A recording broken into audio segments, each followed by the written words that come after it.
Hej och välkomna till del 4 i vår intervju med Lars Adelskog. I del 1 så berättade Lars om vad esoterik och hylozoik betyder.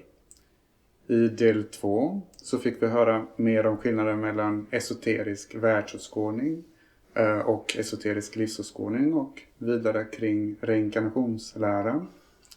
I del 3 så fick vi veta vad meningen med livet är enligt hylozoiken. Och vi fortsätter nu då med ytterligare frågor. Lars, i del 3 fick vi höra att meningen med livet är medvetenhetsutveckling. Kan du förklara lite mer vad en människa själv kan göra för att påverka sin medvetenhetsutveckling? Ja, visst.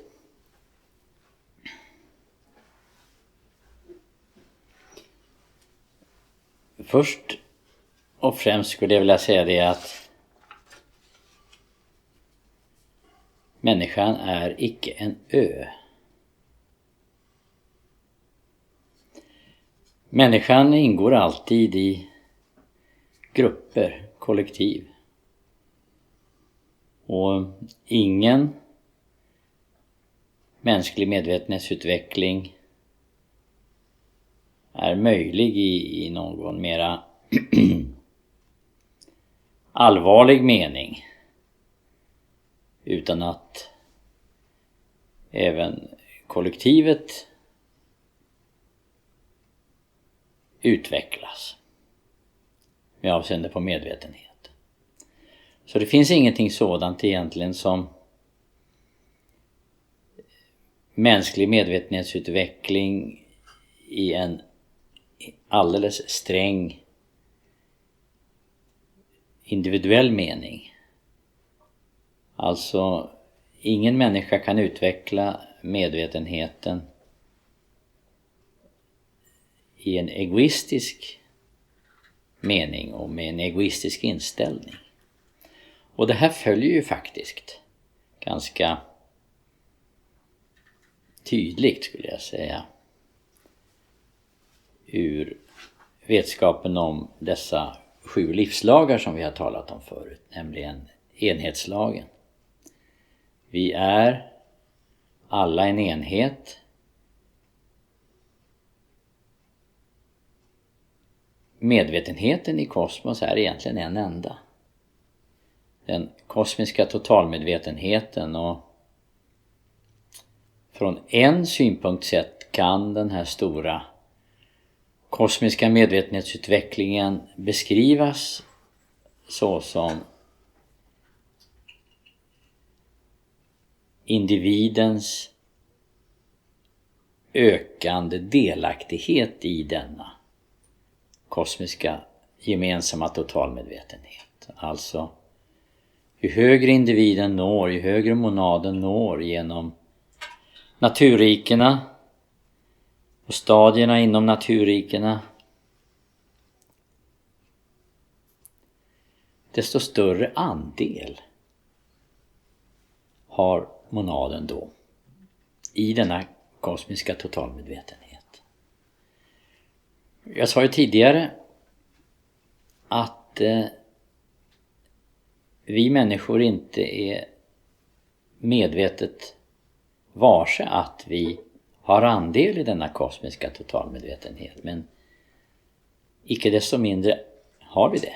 Vi har denna andel, men vi är inte medvetna om det. Vi skulle kunna jämföra det med att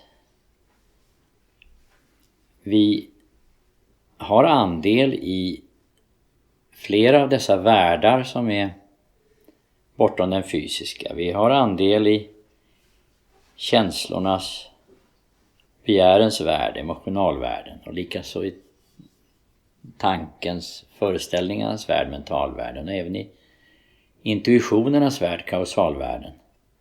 All den stund vi har höljen, kroppar som är sammansatta av materia som tillhör dessa världar och därmed också lever i dessa världar, samtidigt som vi inte är varse om att vi lever i dessa världar, som också är materievärldar. Så som vi är fullständigt varse att vi lever i fysiska världen. Så att det för oerhört många människor, kanske de flesta, är en självklar sanning att det bara finns en enda verklighet, den fysiska världen och ingenting mer. Så på motsvarande sätt kan vi säga att vi människor har delaktighet i den kosmiska totalmedvetenheten, men vi är inte medvetna om det. Vi blir medvetet delaktiga i det först mot slutet i människoriket, när vi har mera bestämt, aktiverat, gjort till vår detta högsta slag av mänsklig medvetenhet som vi då kallar kausalmedvetenhet eller intuitionsmedvetenhet. Och inte heller i början av detta förvärv av kausalmedvetenheten, utan först ett gott stycke in i detta förvärv börjar vi bli varse att vi faktiskt har en delaktighet i en kosmisk totalmedvetenhet. Men inte hela på en gång förstås, utan det är en vidgande sfär som innefattar allt fler monader, likaledes medvetna då om sin delaktighet i detta. Detta är ju grunden för telepatin, som är ett universellt fenomen i kosmos, alltså gemensam och delad medvetenhet. Så det är en första utgångspunkt när vi ska börja tala om detta, vad vi själva kan göra för vår medvetenhetsutveckling. Att vi besinnar att vi är en del av kollektiv, och inte bara ett utan flera, allt större kollektiv. Vi har ju våra närmaste, vår familj, vår släkt i en vidare mening, nation, mänsklighet och även därutöver de 4 naturrikena, varav människoriket är ett, planeten, och sen ännu större kollektiv som innefattar andra planeter och hela solsystemet och så, eftersom allt är levande, det finns liv överallt. De planeter som beskrivs i astronomin, de är inte bara livlösa stenbumlingar eller gasklot som snurrar kring solen, utan de är också hemvist för levande varelser. Dock inte nödvändigtvis organismer. Organismen är inte de enda kategorierna levande varelser.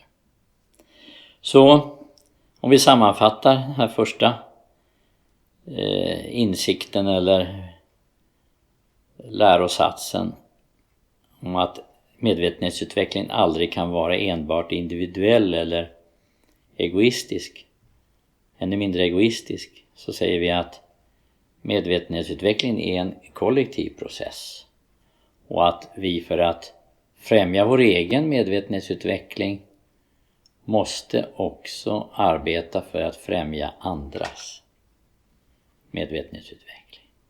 Vi kan inte arbeta bara för oss själva. Det finns ingenting sådant som att arbeta bara för sin egen medvetenhetsutveckling. Allt detta enligt enhetslagen, den andra av de stora livslagarna. De 7 stora livslagarna.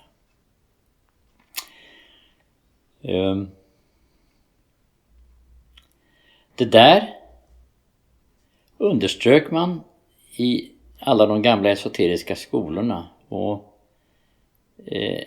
jag tycker ett särskilt pregnant uttryck för detta är läran om att den esoteriskt studerande, eller vad vi nu ska kalla en sån person, esoterisk lärjunge eller aspirant på sådant lärjungaskap, får lära sig från första stund i en sådan esoterisk skola att arbeta på 3 linjer samtidigt. Alltid i någon utsträckning på alla 3, men inte kanske lika mycket i början på alla, eftersom det krävs mycket av förståelse för i synnerhet den andra och den tredje linjen, särskilt den tredje linjen. Men vi ska ta det så här. Den första linjen, det är mitt arbete med min egen medvetenhet. Mitt arbete för min egen medvetenhetsutveckling. Där får jag lov att vara i viss mån egoistisk. I viss mån. Jag får vara i viss mån inställd på det.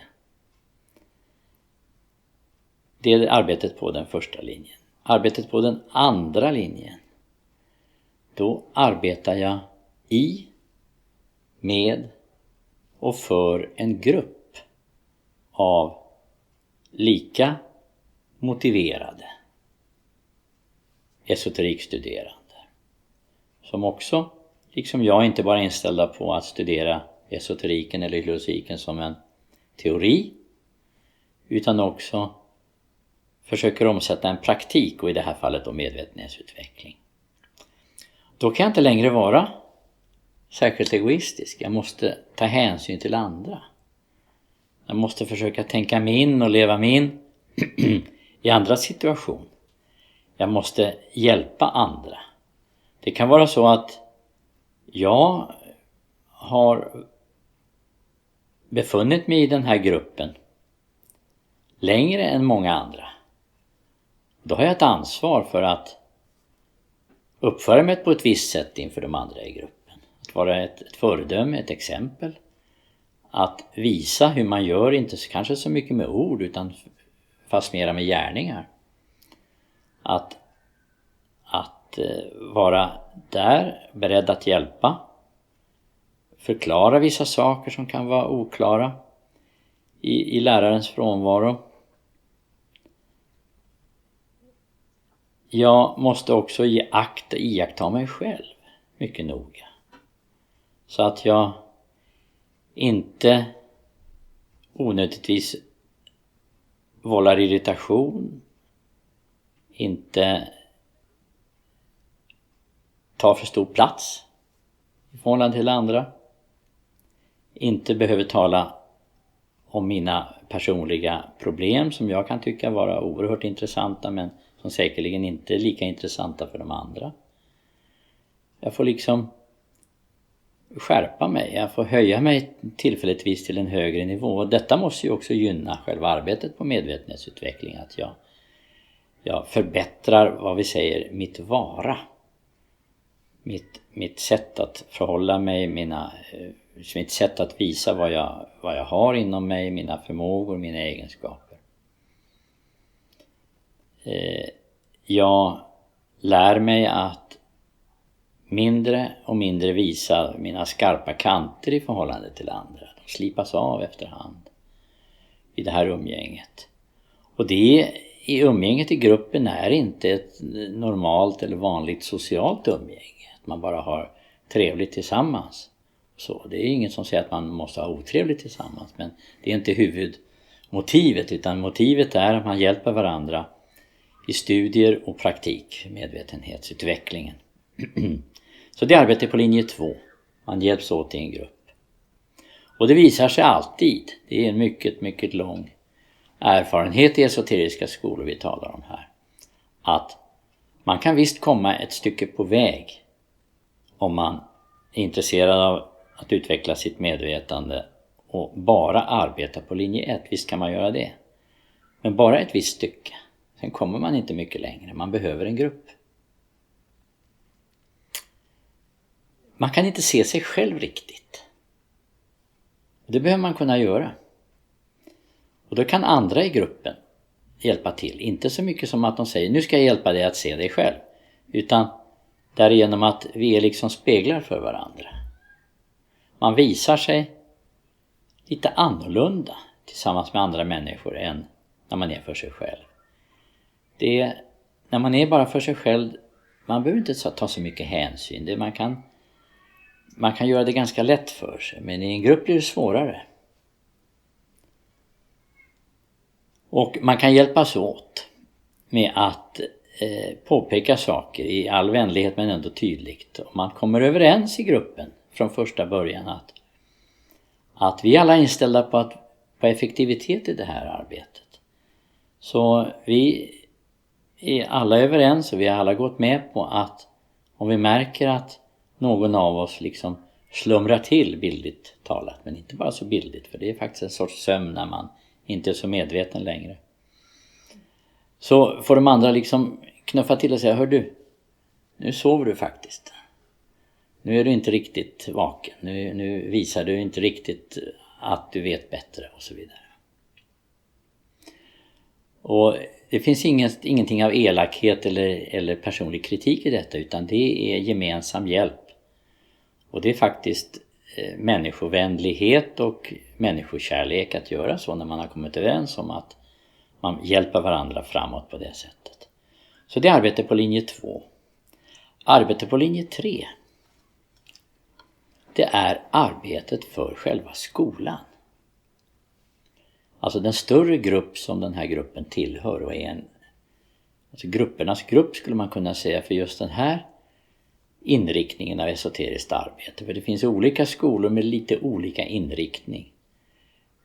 Jag talade ju tidigare här om de här 7 grundläggande, ska vi kalla dem för strålar, departement, temperament, färger, som människor mer eller mindre automatiskt sorterar sig i på grund av inriktning, intresse, karaktär, kynne. Så det finns skolor enligt dessa olika strålar eller departement, och jag nämnde ju det att hylozoiken framförallt hör till 3:e och 5:e utav detta, som man skulle kunna kalla för filosofi och vetenskap. Men det är mycket ungefärliga beteckningar. Man kommer inte så långt bara med att sätta en sån här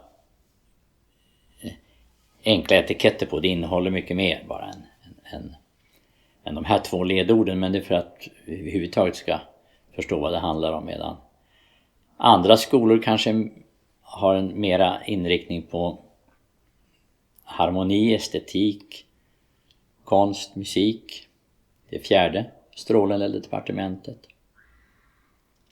Och så vidare. På det sättet får man föreställa sig. Men varje skola arbetar inte bara för skolan, utan också på att i mån av möjlighet främja hela mänsklighetens medvetenhetsutveckling.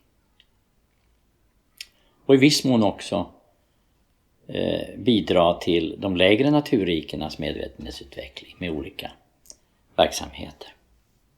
Så allt det här är ytterligare en illustration av att det finns ingenting sådant som den enskilda monadens uteslutande arbete med sin egen medvetenhetsutveckling, utan det är alltid i olika kollektiva formationer.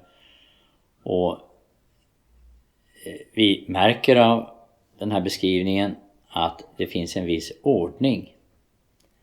Och vi kan rent av säga vetenskaplighet i det hela. Och denna ordning och vetenskapligheten bygger ju på mångtusenårig erfarenhet. Eftersom esoteriska skolor har funnits i 10-tusentals år och samlat erfarenheter på denna erfarenhetsgrundval har byggt upp denna, vi kan kalla det för vetenskap om skolarbete. Varav den här idén om arbete på 3 linjer är en del då, eller en yttring. Ja, vad betyder då esoteriskt skolarbete? Ja, nu utgår jag naturligtvis i första hand från pythagorismen och vad som har förekommit då den pythagoreiska skolan, som ju en tid var mycket utbredd även geografiskt. Och det hänger ihop med att grekisk kultur, grekisk språk, grekisk civilisation och grekiska esoteriska lärare, grekisktalande esoteriska lärare kunde se sitt verksamhetsområde i princip 100-faldigat genom Alexander den stores erövring av Perserriket i samband med efter slaget vid Gaugamela. Vi talar om 300-talet före vår tideräkning. Alexander levde inte så länge därefter. Hans generaler delade sedan på arvet. Men alla dessa generaler, de var ju grekisktalande. Och överallt som följeslagare i Alexanders armé följde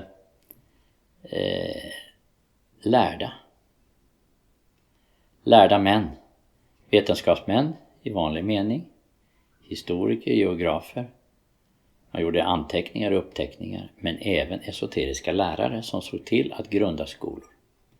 Överallt på detta vida territorium.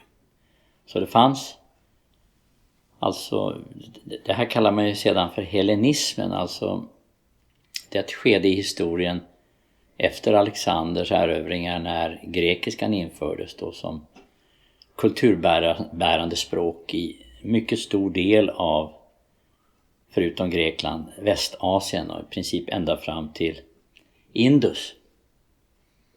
Så överallt där växte upp esoteriska skolor. Så det är utgående från undervisning som bedrevs i dessa skolor och som pågick under mycket lång tid efter att dessa erövringar gjordes och även efter att grekiskan upphörde att vara det kulturbärande språket, kan jag säga, levde skolor kvar. Och kännetecknande för den praktik som förekom i den pythagoriska skolan, det var att man lade mycket stor vikt vid i första hand elevernas, man talade om neofyter, det betyder de som var alldeles nybegynnare. De skulle alltså från allra första tiden i skolan noga iaktta sig själva. Och det lades upp alltså ett rejält studieprogram för detta. Det fanns bestämda metoder och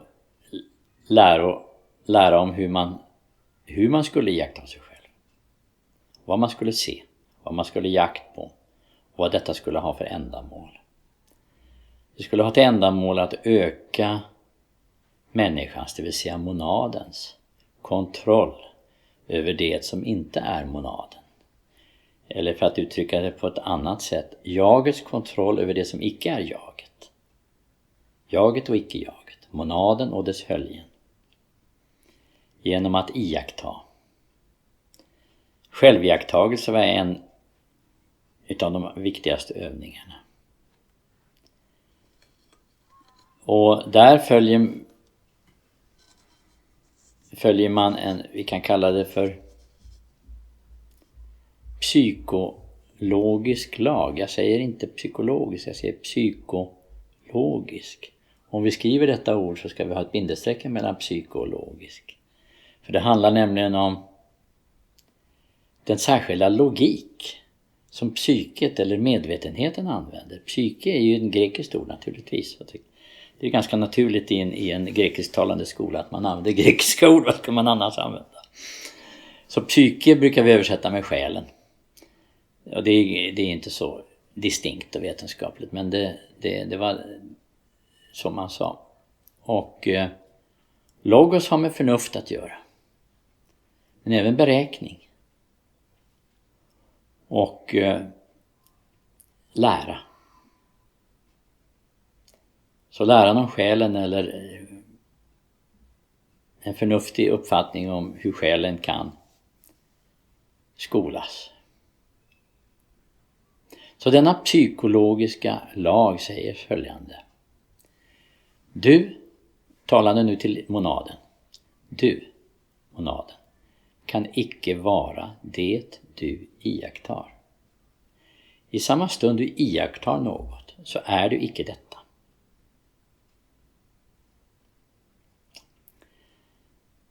Så på det sättet lärde sig neofyterna, nybegynnarna, att icke vara sina känslor.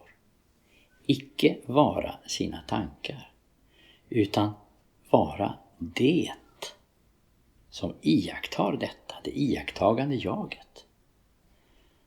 Och vad är då meningen med detta? Jo, den som iakttar kan kontrollera, kan styra. Det är inte säkert att den som iakttar styr, jag sa kan styra. Det är ingen garanti. Men vi kan vända på det och säga den som icke iakttar kan under inga omständigheter kontrollera och styra. Så med andra ord, att iaktta är första steget mot att kunna kontrollera och styra. Och det är ett kolossalt viktigt inslag i allt vad vi kallar medvetenhetsutveckling. Förmågan att styra. Förmågan att välja. Detta vill jag ha, detta vill jag inte ha. Vem vill vara rädd? Vem vill vara irriterad? Vem vill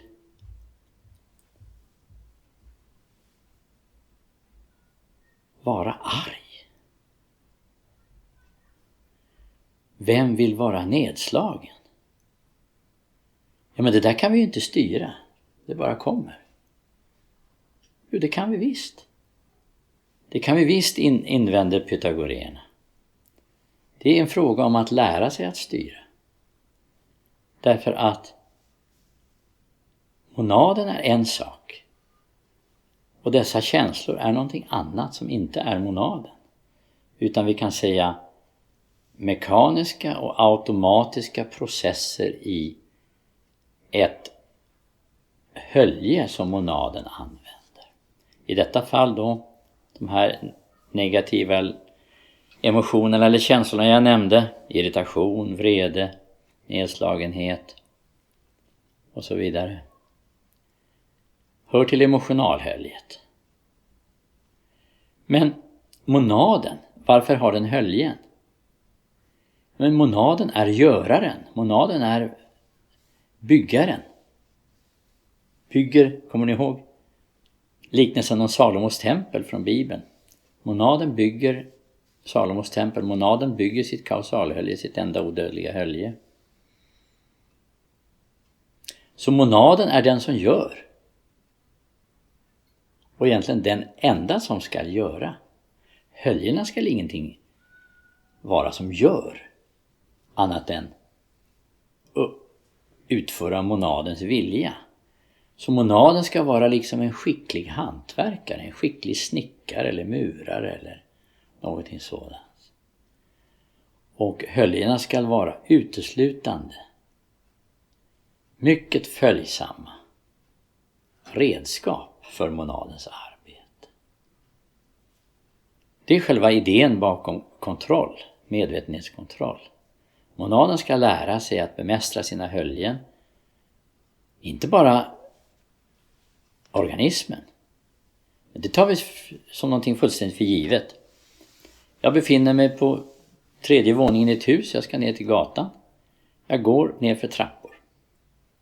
Ett trappsteg i taget. Jag tar det som en alldeles självklar sak att när jag vill sätta ner höger fot så är det höger fot jag sätter ner. När jag vill sätta ner vänster fot är det vänster fot jag sätter ner. Och jag går ner för trapporna när jag vill gå ner för trapporna. Jag går upp för trapporna när jag vill gå upp för trapporna. Att allting ska vara lyda mig. Jag tänker inte på det. Jag tar det som en fullständigt självklar sak. Det är ett hölje för monaden, den organismen. Men varför inte detsamma med emotionalhöljet? Nu vill jag vara glad. Nu vill jag inte vara ledsen. Nu vill jag inte känna mig irriterad. Nu vill jag inte känna avund för jag inser att det är idiotiskt. Jag vet inte hur den människan verkligen lever. Om jag avundas henne på något sätt. Så det är idiotisk känsla eller inställning att känna avund. Men jag kan inte styra. Det låter väldigt negativt att säga jag kan inte. Det är bättre att säga jag har försummat att lära mig att styra. Men då plötsligt kastar jag faktiskt något ansvar på mig själv. Att säga jag kan inte. Det är typiskt för den outvecklade människan, och inte bara för den outvecklade människan utan också för en människa som inte ens har funderat på möjligheten av en styrning eller kontroll. Kan det vara bra? Kan det vara bra att kunna styra sina känslor? Först måste man kunna besvara den frågan för sig själv. Det är fullständigt legitimt att ha den åsikten. Nej, jag vill inte kunna styra mina känslor. Då skulle jag känna mig så bygger man upp en slags fantasi om hur man skulle känna sig. Man inte har någon erfarenhet av det, är så mycket lättare att ha någon fantasi om hur det skulle vara. Säkerligen vilseledande, men varsågod. Du får ha den inställningen. Men är det så lyckligt liv man lever då? Om man blir en lekboll för egna känslor som kastar en hit och dit. Mest negativa, nedslående, deprimerande känslor. Så det hör till det allra första som neofyterna fick lära sig i en pythagoreisk skola. Iaktta er själva. Ni måste kunna se vad där finns. Och arbetet på linje 2 bestod ju då i att neofyterna sinsemellan delgav varandra erfarenheter om hur de hade kunnat arbeta med detta. Både framgångar och misslyckanden, och inte dölja misslyckanden. Vara ärlig. Därför att det lär man sig också någonting på. Misslyckanden är ingenting att skämmas för. Det är genom misslyckanden vi lär. Det berättas om Thomas Alva Edison som ju uppfann glödlampan. Att han gjorde 2000 misslyckade försök i fråga om glödtråden. Den där lilla glödande tråden längst in i lampan. Material och utformning och så vidare. 2000 misslyckade experiment innan han kom fram till en som fungerade åtminstone i flera timmar. Inte brändes upp. Så han fick ju frågan hur det kändes att göra 2000 misslyckade försök. Nej, det var inga misslyckanden, sa han. Det var nödvändiga försök. Nödvändiga för att till sist leda fram till framgången. Och det tyder på en stor insikt hos Edison. Edison hade för övrigt studerat Madame Blavatskys skrifter. Att han hade kommit i beröring med esoterik. Och kanske hade fått den insikten på den vägen. Det är inte omöjligt. En annan viktig övning som kommer senare i de esoteriska skolorna, det var att framkalla monadens egen självmedvetenhet. Monadens egen självmedvetenhet. Framkalla den. Det här låter ju mycket märkligt. Kan vi konstatera monaden? Nej, det är en uratom. Den tillhör egentligen den allra högsta världen. Det är en atom av det slag som den första högsta världen är uppbyggd av. Så vi kan inte konstatera den materiellt. Men vi kan konstatera den från medvetenhetsaspekten. Dess medvetenhetsaspekt, för det är vår egen självmedvetenhet. Den kan vi konstatera. Så där gäller det för monaden att urskilja vad som är dess egen medvetenhet. Monaden måste lära sig, det här är jag. Nu tänker jag. Och det där är det som tänker i mig. Det vill säga i mentalhöljet, det är inte jag som tänker utan det tänker i mig. Eller, den här känslan är min egen. Det är monaden som känner detta. Respektive, den där känslan, det är emotionalhöljets egen aktivitet som jag helst skulle vilja slippa. Det var en tysk fysiker på 1700-talet som heter Lichtenberg. Han gjorde en gång följande anteckning. Man borde icke säga jag tänker, utan det tänker i mig. Han hade upptäckt någonting. Och samma upptäckt måste man göra om man går i en esoterisk skola av det pythagoreiska snittet. Att lära sig upptäcka. Ibland är det faktiskt monaden som är medveten. Monaden som tänker. Monaden som känner.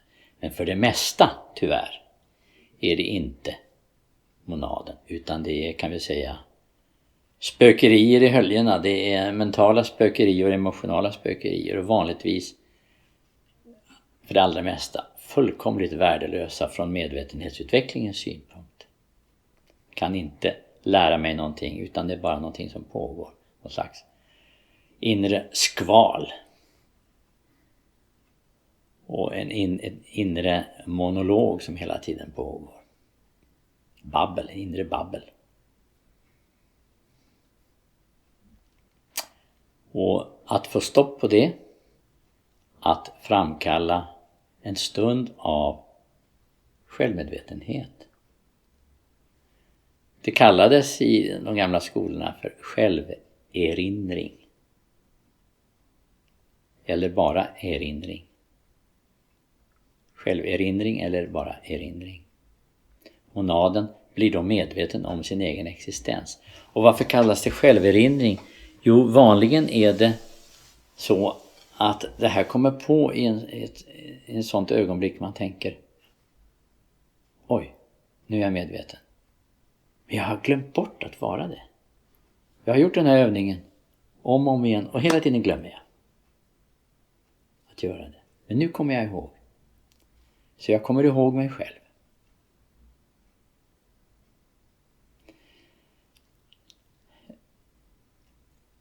Buddhismen, som i sina teoretiska delar har tagit emot faktiskt mycket starka intryck av pythagorismen. Buddhismens teoretiska läror har tagit mycket starka intryck av det, och det framgår på flera intressanta sätt. Bland annat det att den teoretiska buddhismen har en mycket tydlig matematisk prägel. De 4 ädla sanningarna. Den ädla 8-faldiga vägen. De 12 hindren eller nidanaerna. Och det finns hela omfattande delar av den buddhistiska kanon, alltså samlingen av heliga skrifter, där Buddha lägger fram saker i sina lärotal enligt matematiska principer till exempel. Det finns en hel rad lärotal där han behandlar en sak. Så kommer nästa serie där han behandlar 2 saker samtidigt. Nästa serie 3 saker samtidigt. Nästa serie 4 saker samtidigt och så vidare. Så inom buddhismen kallas just denna själverinring för rätt erinring. Rätt erinring. Och det är den 7:e av dessa 8 vägar. I den ädla 8-ledade vägen. Den näst sista.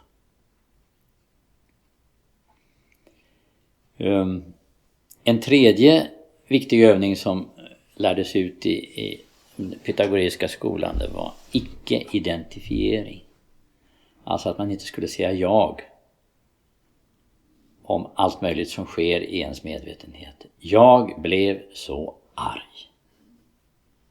Jag blev så besviken. Jag kan inte med den där typen. Och så vidare och så vidare. Vi känner till det där från vårt eget liv och andras. Men det är inte monaden. Utan då är monaden identifierad med automatiska verksamheter i höljerna. Vanligtvis av något lågt och för medvetenhetsutvecklingen fullkomligt oanvändbart slag. Och någonting som snarare trasslar till det för oss än hjälper oss framåt i medvetenhetsutvecklingen. Så det gäller att avidentifiera sig från detta, att inte säga jag om det. Och avidentifieringen, eller att icke säga jag om detta, där har vi det, återigen det här så att säga, mycket verksamma, mycket kraftfulla redskap som vi kallar för den psykologiska lagen om att vi inte kan vara det vi iakttar. Vi iakttar våra identifieringar och därmed upplöser vi den allra mesta av deras makt eller styrka över oss. Och det här har också finns också ett viktigt inslag i arbetet på linje 2. Nämligen att neofyterna, lärjungarna i skolan, kan hjälpa varandra att avidentifiera varandra. Nu är du identifierad. Någon är mycket upphetsad över någonting och helt och hållet identifierad med någon negativ känsla av någonting. Då talar man om detta som tillstånd av identifiering. Då kan man hjälpa varandra att så att säga ruska liv i vecka. Ja, men du är inte det här tillståndet. Minns. Monaden vet bättre. Ja visst, ja, tack för att du hjälpte mig. Tack för att du väckte mig. Så kan arbetet på linje 2 gå till vad gäller identifieringar. Så det här är ett exempel då på arbete i en esoterisk skola, ett pythagoreiskt snitt med arbete på dels 3 linjer, dels med olika övningar. Det finns många övningar, men de här 3 som jag nämnde, de är alltid mer eller mindre i centrum. Det finns en artikel jag har skrivit i det här ämnet för övrigt som ligger på en av mina hemsidor, hylosoik.se, om just pythagoreiska aktiveringsmetoder. Vi har den faktiskt numera på 4 språk. Vi har den inte bara på svenska, vi har den på engelska, vi har den på spanska och vi har den senast på ryska och även. Därför att det finns människor intresserade för hylosoik runt om i världen givetvis, även i Ryssland. Och där ges det mera i den artikel, ges det mera upplysningar om arbetet med esoteriska pythagoreiska aktiveringsmetoder. Jag vill kalla detta aktiveringsmetoder för det handlar om att monaden har medvetenhet nog. Men är för passiv.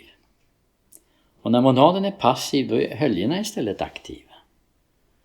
Då har vi de här automatiska känslorna och automatiska tankarna. Och monaden måste bli aktiv. Och monaden kan bli aktiv endast genom att aktivera sig. Tänk vad konstigt det låter. Va? Man kan bli aktiv bara genom att aktivera sig. Hur kan man tro på någonting sånt? Ja, men det gäller ju allting. Vill man sluta vara en soffpotatis, då får man aktivera sig kanske på joggingbanan eller någonting sådant. Så det är samma sak med medvetandet. Vill man bli aktiv i medvetandet måste man aktivera sig. Konstigare är det inte. Så vi kallar allt det här för aktiveringsmetoder.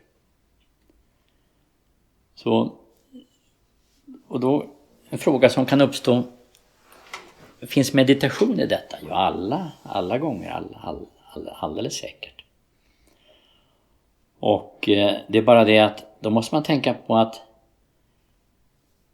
för meditation är det viktiga inte bara meditationens föremål utan även kvaliteten av den uppmärksamhet man riktar på detta föremål. För det är inte föremålet enbart eller ens principiellt som bestämmer kvaliteten av min meditation, utan vad som framför allt bestämmer kvaliteten av min meditation är kvaliteten av den uppmärksamhet jag riktar på föremålet för min meditation. Det är kanske inte så många som har funderat på det, men så är det. Så att med pythagorismen eller hylosoikens uppfattning om att det alltid är monadens medvetenhetsutveckling det handlar om, inte höljena, så förstår vi att monadens medvetenhet måste vara engagerad. Det måste alltså vara i stunder av monadens självmedvetenhet man bedriver meditationen.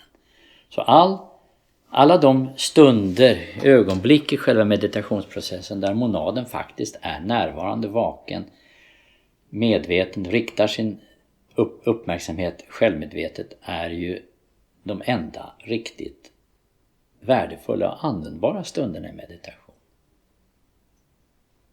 Det kan vara väldigt skönt att sitta på sin eluppvärmda meditationskudde och liksom drömma sig bort och föras hit och dit av fantasin och skåda allt möjligt konstigt. Men det är inte meditation i pythagoreisk eller filosofisk mening, utan det är uteslutande monadens egen självriktade uppmärksamhet med dess egen närvaro och dess egen självmedvetenhet. Det är rätt meditation. Och nu ska vi jämföra med buddhismen igen. Var finns meditationen i den ädla åttaledade vägen? Ja, den kommer allra sist. Den åttonde ledet. Och det är rätt samadhi. Jag ska inte gå in på någon närmare beskrivning av vad samadhi är, men vi kan enkelt, det är inte helt korrekt, men det duger som en enkel första utgångsställning i alla fall. Det kan vi kalla för meditation, rätt meditation. Somliga säger att det är mer exakt att kalla det kontemplation. Låt gå för det.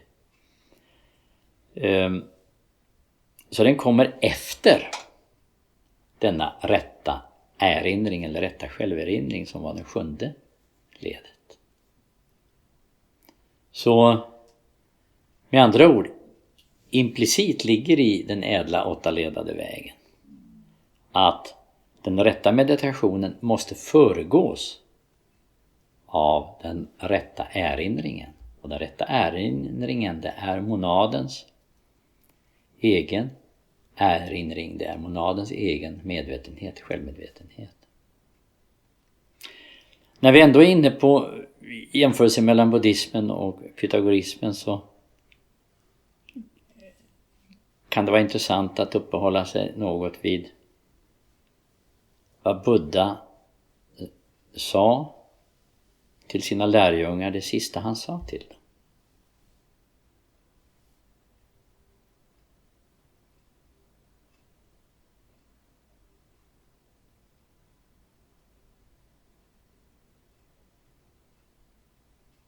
Enligt Palikanen sa han följande: Handa dani bhikkave amantayamivo vayadhamma sankara appamadena sampadeta.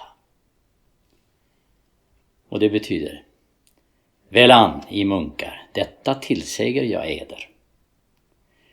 Förgängliga är alla sammansatta ting. Arbeta utan slarv på eder fullkomning. Detta är oerhört intressant från en pythagoreisk eller filosofisk ståndpunkt. Om alla sammansatta ting är förgängliga, hur kan vi då arbeta på vår fullkomning? Antingen vi gör det med eller utan slarv. Ja, men det finns någonting som inte är sammansatt. Eller hur? Det är monaden. Monaden arbetar utan slarv på sin fullkomning och har snart sagt evigheten på sig. Därför att vi kan ju inte nå någon fullkomning i bara detta liv. Det är ju uteslutet. Så långt har vi inte kommit, minsann. Men monaden har nästan evigheten på sig. Så det här är en uppmaning till lärjungarna såsom monader. Förgängliga är alla sammansatta ting. Men ni är inte förgängliga, ni är osammansatta monader. Därför kan ni, ska man nästan lägga emellan de båda satserna här. Därför kan ni och ska ni arbeta utan slarv på eder fullkomning. Så vi förstår nu kanske också att det är alldeles utmärkt, alldeles förträffligt att undervisa neofyter, undervisa lärjungar i en esoterisk skola om dessa olika metoder för medvetenhetens aktivering. Som själviaktagelse, själverinring eller rätt erinring, icke-identifiering och många andra, ska vi säga, underordnade övningar som alla har de här liksom som underlag eller som utgångsställningar. Men vi får likväl en djupare förståelse om att detta är möjligt och varför det är möjligt. Om vi som en bas för detta har den teoretiska pythagorismen, hylozoikens förklaring av monaderna som osammansatta och därför odödliga, medvetenhetsevolutionen i allt högre naturriken, att det inte bara är detta liv. För då kan ju annars uppstå underliga tankar i neofyternas huvud. Ja, men hur kan vi få en uppmaning att arbeta utan slarv på vår fullkomning? Vi har inte så många år kvar att leva. Det måste finnas en teoretisk vattentät förklaring av varför detta inte bara är önskvärt utan också möjligt att göra. Det är inte bara en önskedröm eller ett önsketänkande. Så här får vi ytterligare en illustration på sambandet mellan esoterisk världsåskådning och esoterisk livsåskådning. Vi måste ha en grund för arbetet med medvetenhetsutvecklingen, som vi säger mera hör till livsåskådningen. Alltså det är ju under de olika livslagarna. Enhetslagen som jag började med att tala om, all medvetenhet är en enhet. Sen medvetenhetsutvecklingen ligger ju under utvecklingslagen. Det här, vi har talat om detta mera bestämt som medvetenhetsaktivering. Ja, då har vi aktiveringslagen, den 7:e av livslagarna. Så det här är tydligt. Alltihop detta med medvetenhetsaktiveringen i praktiken hör till livsåskådningen. Men återigen, livsåskådningen måste, för att vara riktigt effektivt fungerande, ändamålsenlig, vila på en hållbar grund av esoterisk världsåskådning. Ja, detta är väl i all korthet en beskrivning av hur man kan arbeta för sin medvetenhetsutveckling. Återigen, människan är inte en ö. Hon kommer inte så långt om hon tror sig kunna arbeta ensam på sin egen för sin egen medvetenhetsutveckling utan att bry sig om andra, utan att försöka hjälpa andra, utan att ha siktet inställt på att arbeta i en grupp och för ömsesidigt bistånd och hjälp, och till sist också inse att en skola, gruppernas grupp, är nödvändig. Arbete på linje 3, det kommer inte med en gång så särskilt mycket i skolan. För det är inte så lätt att förstå vad arbete på linje 3 är. Och det är i början då, i avsaknad av förståelsen, desto lättare att det smyger sig in alla välja fantasifulla vanföreställningar om vad arbete på linje 3 är. Så därför säger man vanligtvis i skolan: känn inget sådant starkt tvång att behöva arbeta på linje 3 till att börja med. Det kommer senare. Men gör åtminstone så mycket att ni funderar på vad arbete på linje 3 kan vara för någonting. Allmänt sett, och vad det möjligen skulle kunna betyda för er var och en, och kanske även i gruppen. Tappa det inte ur sikte, utan fundera på det. Försök att hålla det närvarande i era tankar. Men tills vidare, inget krav på att göra något särskilt sådant arbete. Utan snarare försöka att öka er förståelse om det. Däremot arbete på linje 1 och linje 2 måste bedrivas redan i första början.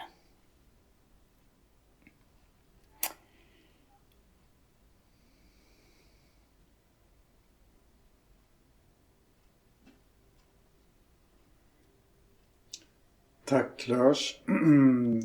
En ytterligare fråga. Hur kan man veta om hylozoiken är något för en själv?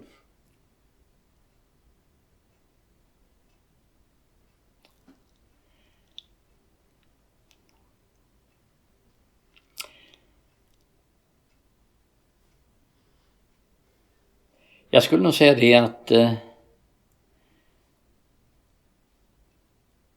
det finns ingen riktig typisk filosofstuderande eller typisk pythagoré. Under de år jag har i detta liv arbetat med att försöka främja filosofikens spridning bland människorna har jag iakttagit de mest olika människor. Lärda och olärda. Män och kvinnor, unga och gamla. Alla tänkbara yrken. Professorer och lantbrukare. Det finns, och alla oberoende av bakgrund kan man vara lika goda esoterikstuderande.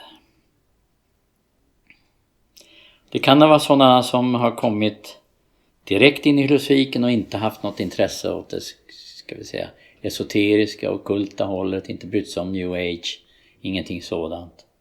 Utan bara plötsligt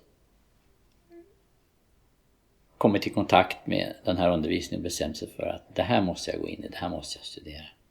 Och andra som är, man skulle kunna kalla för långvägare, som har prövat på både det ena och det andra, kanske från tidiga år, kanske från till och med lägre tonår, varit och nosat på allt möjligt. UFOs och New Age och magi och ockultism och spiritism och precis allt möjligt. Och vänt på nästan varenda sten och funnit att det var inte det här heller. Och det här var inget system överhuvudtaget i, och det måste vara ett system. Och vad finns det där systemet? Och om det finns, varför får inte jag komma i kontakt med det? Och så vidare. Så att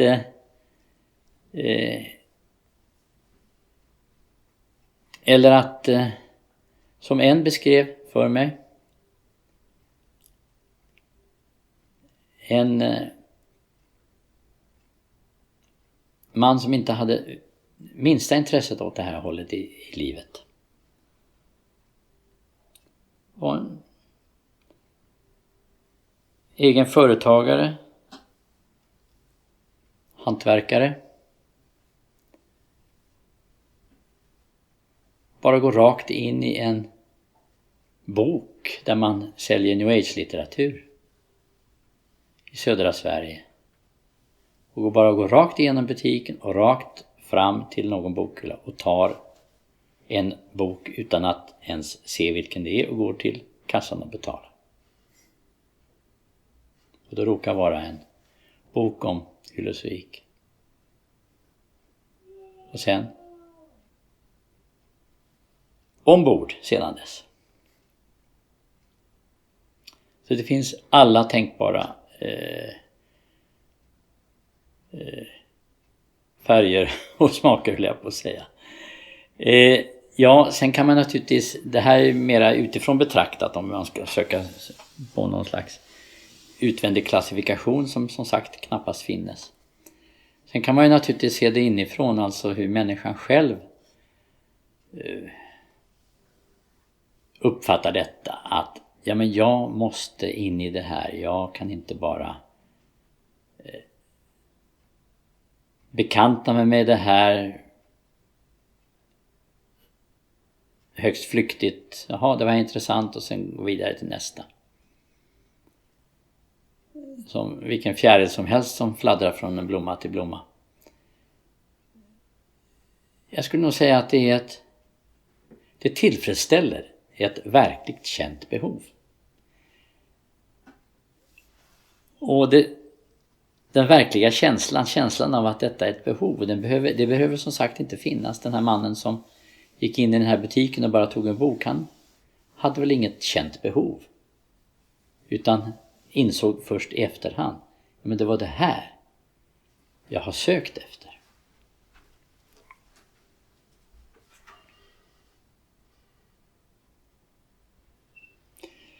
Så behöver man inte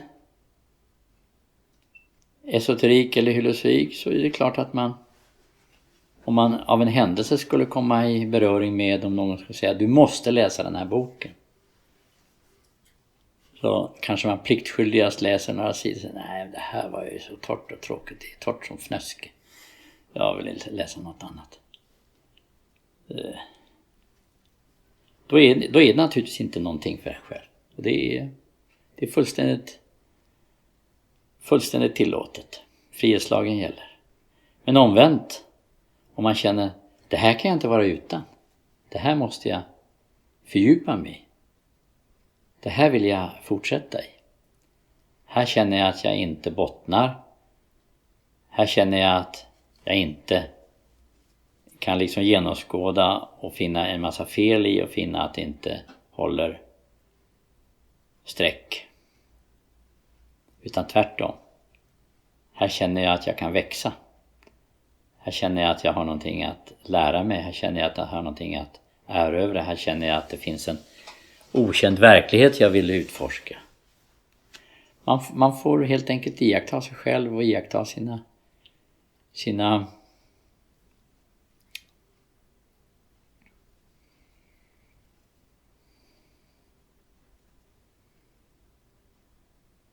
inställning. För det är ju så att det är inte så stor mening med att ägna hylozoiken ett flyktigt studium och läsa lite grann. Tänka att men jag kanske, om jag ägnar igenom den här boken, läser halva eller någonting sånt, så kanske jag kan prata om det på nästa cocktailparty och verka mera bildad eller någonting sånt. Utan det måste vara ett inre behov, helt oberoende av vad andra tycker eller säger. Och så fort det är underordnade motiv som görs till överordnade, då måste det vara något fel. Så därför har vi gjort så, vi som på olika sätt arbetar med att sprida hylozoiken, och vi har en låg profil. Vi är inte som vissa frikyrkor, man är mycket angelägen om att frälsa människor. Men det handlar ju om din själs eviga salighet. Det tror vi inte på. Något sånt. Själen frälser sig själv i så fall. Kausalhöljet vet man vad det ska göra. Att man bara kanske säger, kan det här vara av intresse? Och sen lämna människan i fred. Inte stöter på.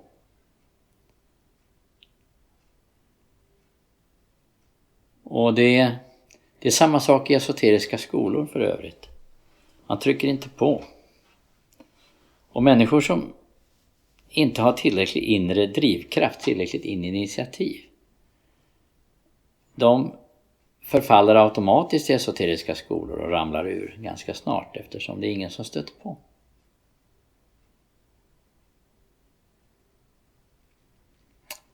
Annat än på linje 2 om lärjungarna sinsemellan kommer överens om att vi får stöta på varandra. Men ingen säger till dem, ni måste göra så här, att ni kommer överens om att stöta på varandra. Därför att lärarna är inte ett dugg intresserade av att neofyterna går framåt och kanske får allt högre grad genom att det är hela tiden någon bakom som har knuffat fram dem. Det har inget värde. Utan allting måste vara självaktivering. Jag sa ju det på tal om den 7:e livslagen. Aktiveringslagen, att det är lika så gott att också kalla den självaktiveringens lag. Det har ju att göra med i grund och botten förståelsen för att det är monaden som utvecklar medvetandet. Det är ingen annan som kan göra det. Det har inget värde. Monaden måste själv inse och förstå. Monaden måste själv ta initiativet. Om monaden inte gör det så blir det ingen medvetenhetsutveckling. Och därför har esoteriska lärare och skolledare tålamod. Ja, vänta 10 år, 20 år, 50 år om så behövs. Men man kan ingenting göra med att försöka ruska människor. Men nu, har du inte läst den här boken? Vi kommer ju överens om det. Det har ju gått 2 år. Har du inte öppnat den där boken? Vad är det här för någonting? Det går inte, alltså esoteriska studier, utan då väntar man bara. Sen räknar man med att människan antingen själv kommer igång med studiet och finner att oj, det här var ju oerhört intressant. Eller tvärtom, släpper taget. Och då får den kanske en ny chans senare i liv eller inte. Det finns krafter som ombesörjer den saken. Vi behöver inte bekymra oss om det alls. Det sorterar under ödeslagen. Detta att det finns krafter, intelligenta krafter som försätter oss i vissa situationer där vi möjligen kan ta emot högre intryck som leder oss in på den väg vi behöver gå just den här etappen framåt och så vidare.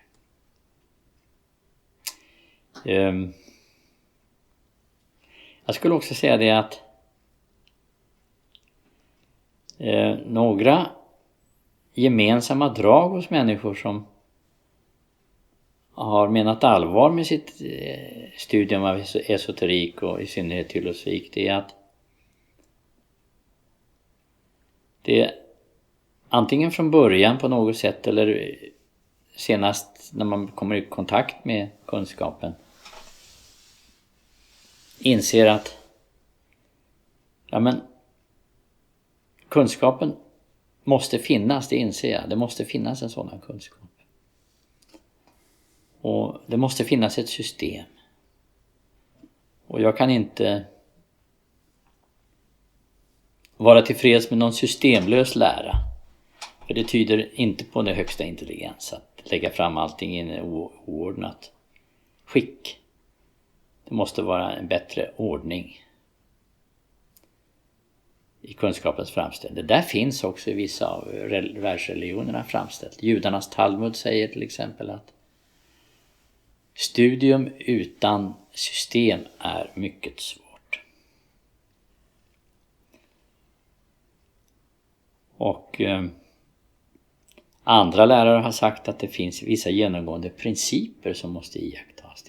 Det ligger också nära förståelsen för system. Hylosofiken är ett system, genomtänkt system. Den teoretiska buddhismen är också ett system. Nästan matematiskt uppbyggt. Andra lärare talar om principer. Konfucius sa det en gång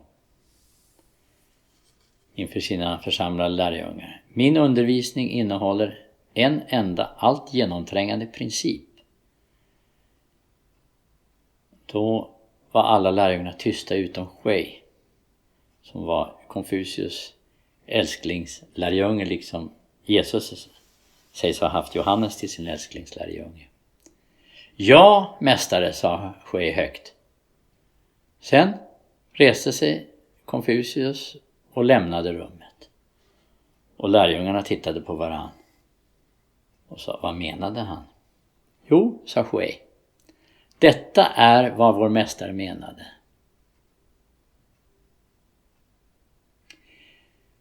Iakttagelse av oss själva i det inre.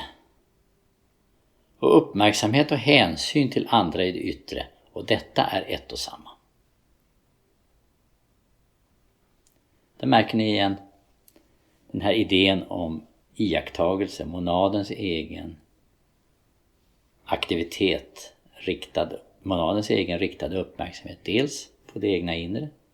Dels på uppmärksamhet på andra, hänsyn i det yttre. Det är också en ganska tydlig antydan om arbete på linje 1 och linje 2.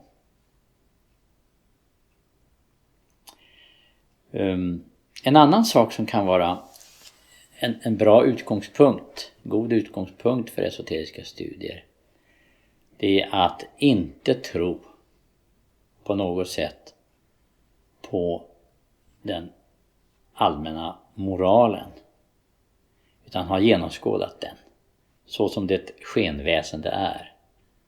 Alltså en slags yttre anständighet som inte behöver motsvara mot det verkliga väsendet.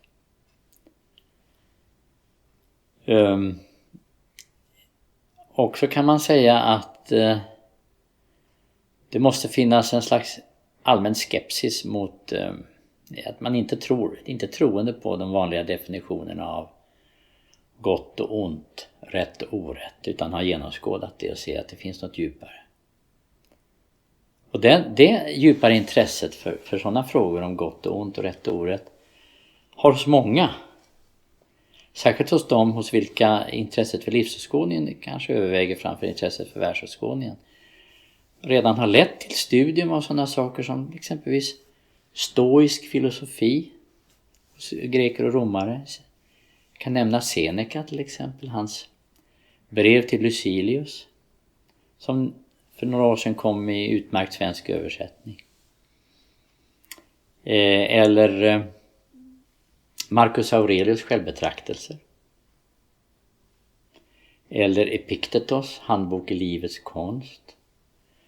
Det är ingenting av de här som jag har räknat upp med de här 3 författarna. Seneca, Marcus Aurelius och Epiktetos kan man kanske kalla esoteriker i en strängare mening. I varje fall skriver de inte klart och tydligt om esoterik. Det var inte möjligt på den tiden att överhuvudtaget i skrifter avsedda för allmänheten lägga fram hela esoteriken. Det var förbjudet. Men det är inte så uteslutet att de hade esoterisk lärdom och träning bakom sig. Det är inte alls uteslutet. Men Epiktetos till exempel säger på ett ställe: det som upprör människorna är icke tingen utan åsikten om tingen. Det ligger mycket nära esoteriken. Mycket nära. Så det kan hända att en människa kanske under ett ganska långt liv har samlat på sig sådana här, ska vi säga, tankekorn, guldkorn från visdomslitteraturen som inte nödvändigtvis behöver vara uttalat esoterisk. Vi kallar det för visdomslitteratur. Samlat på sig en fond, ett kapital av sådana här sentenser och aforismer och visdomskorn. Då har den byggt inom sig, för tänk nu på hylosiken, allting är materia. Så även om, liksom allting är medvetenhet, så även om det för människan själv det här framstår som insikter, det vill säga mera hörande till medvetenhetsaspekten, så har det samtidigt en materieaspekt. Det är alltså molekyler och atomer av mentalmateria. Och de är likartade på något sätt. Eftersom de handlar om hur man ska leva för att leva rätt, vad som är visdom och inte visdom, sken och verklighet, sådana saker. Så då samlas de i mentalhöljet på ett särskilt centrum. Faktiskt nära hjärtat. Och vi kan kalla det här för ett magnetiskt centrum. Och detta magnetiska centrum tjänar till att dra till sig, ju mer det byggs ut på det här sättet, genom människans studium av olika visdomstraditioner och annat, så byggs det ut med mer och mer sånt ska vi kalla insiktsmateria eller visdomsmateria, mentalmateria av sådant slag. Och dra till sig lättare i fortsättningen fler sådana saker. Så människan dras än mera till sådan undervisning. Och till sist kan den föra henne i kontakt med det som är då mera renodlat, utpräglat esoterisk undervisning, till en esoterisk skola. Behöver inte göra det, men kan göra det. Så det är också ett sätt. Jag skulle säga att förmodligen i framtiden när betydligt fler människor har gått igenom den här processen att så att säga ledas in nästan omedvetet i esoteriken, och en del kanske mera medvetet, så kanske man kan formulera en hel vetenskap om hur det går till i de många enskilda fallen och finna någon slags typologi eller visa de olika stadier som detta uppvisar då eller genomgår. Det kan ju möjligen vara så, men jag skulle säga så för att sammanfatta hela den här frågan, hur kan man veta om esoteriken är något för mig. Ja, det kommer tillbaka till detta med detta magnetiska centrum nära hjärtat. Att tala det till ditt hjärta. Tala det till ditt förnuft. Tala det till både hjärtat och förnuftet. Ja, då kan det vara rätt. Men talar det inte till ditt hjärta, då kan det definitivt inte vara rätt. Talar det enbart till förnuftet, då blir det förmodligen inte så långvarigt engagemang, skulle jag tro. I de flesta fall. Det måste tala till båda delarna.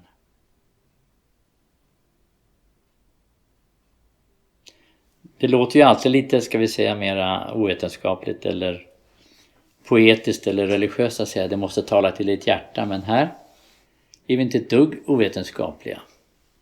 Knappast en särskilt religiösa när vi säger att det är ett magnetiskt centrum. Det är en materiell bildning som människan själv har bildat genom sin kanske oavsiktliga men lika fullt effektiva aktivering av just den delen av mentalhöljet. Så att den till sist har börjat fungera mer självständigt. Att leda henne faktiskt till kunskap.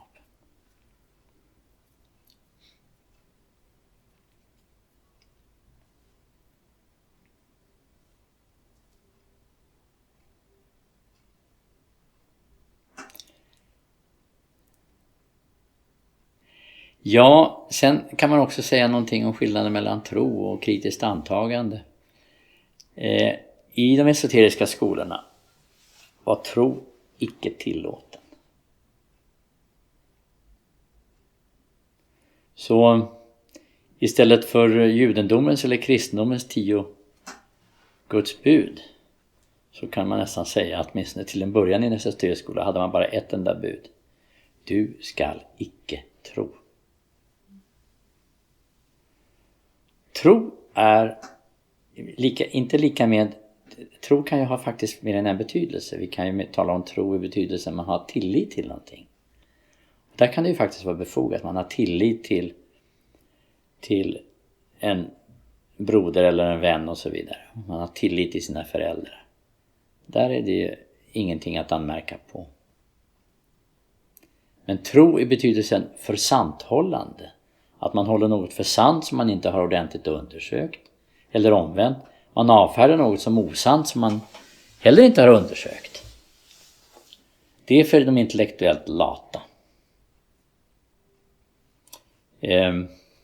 Jag nämnde förut Madame Blavatsky, Jelena Petrovna Blavatsky.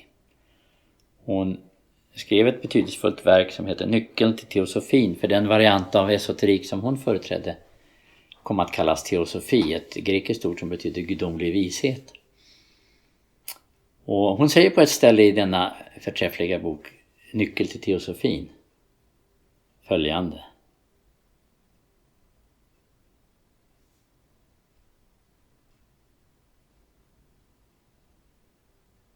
To the mentally lazy or obtuse, theosophy must remain a riddle. Alltså för de mentalt lata eller tröga måste teosofin förbli en gåta. Och vi kan se detsamma om hylozoiken. För det mentalt lata eller tröga, för det intellektuellt lata eller tröga måste hylozoiken förbli en gåta.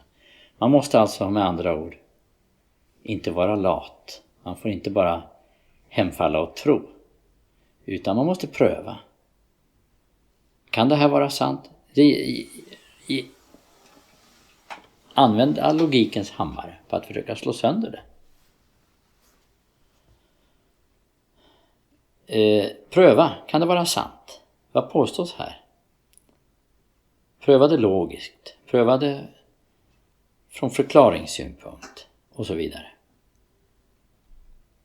Anta tills vidare, men tro inte.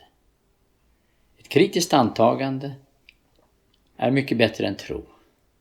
Och kritik här betyder inte någon slags klander eller felfinneri, utan kritik, ett grekiskt ord, kommer av ett ord krisis som betyder Dom. Lika med bedömning, omdöme. Jag bedömer, och när man...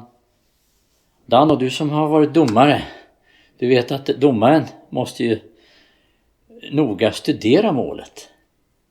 Man kan inte bara ha en åsikt. Och samma sak här, när man dömer så måste man noga sätta sig in i alla förevarande omständigheter, alla sakliga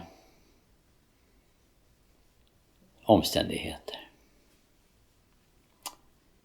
Så att tro var förbjuden. Ni ska anstränga er att veta. Ni ska iaktta. Ni ska anta, men bara tills vidare. Kanske detta var svar på frågan. Det var det. Tack så mycket och tack.